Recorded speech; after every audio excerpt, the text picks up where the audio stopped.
Voici ce que je fais quand j'ai des bananes mûres à la maison. Coupez 4 bananes mûres en tranches et placez-les dans un plat. Ensuite, ajoutez 2 tasses de lait. Maintenant, ajoutez tous les ingrédients dans le mixeur. Versez soigneusement pour éviter les éclaboussures. Il est important d'utiliser des bananes très mûres pour une recette plus sucrée. Cette recette est délicieuse. Ajoutez 2 œufs.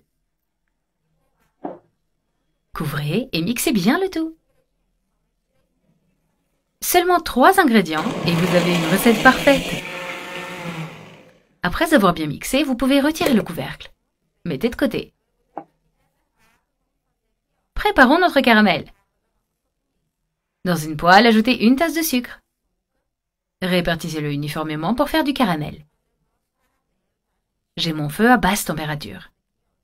Faites cuire jusqu'à ce que le sucre fonde. Et une fois que le sucre commence à fondre, vous pouvez remuer. Ne remuez pas avant qu'il commence à fondre. Attendre qu'il fonde est le secret d'un caramel parfait. Et notre caramel est presque prêt. Finissez avec une petite quantité d'eau.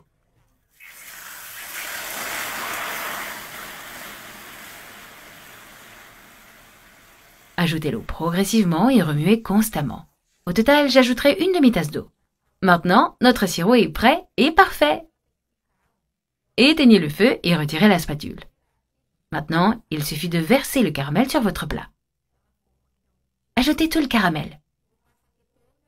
Attention, pour éviter les brûlures, étalez le caramel sur votre plat.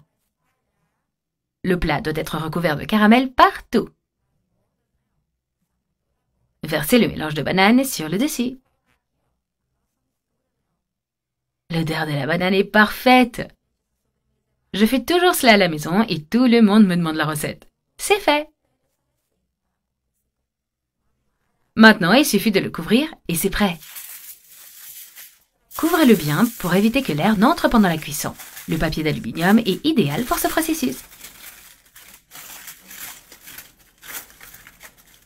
Scellez-le hermétiquement avant de le placer dans le pot de cuisson. Dans une grande casserole avec de l'eau, placez votre plat de pudding. N'ajoutez pas trop d'eau car elle pourrait déborder. Couvrez et faites cuire votre pudding de banane pendant 30 minutes. Faites cuire à feu moyen.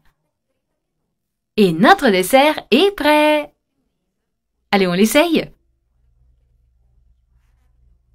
Coupez et servez un généreux morceau à votre famille. J'adore le goût de cette recette. Parfaite et pleine de saveurs. Si vous aimez, ajoutez plus de sirop de chocolat sur le dessus. Regardez cette belle couleur. Ça met l'eau à la bouche. Bon appétit!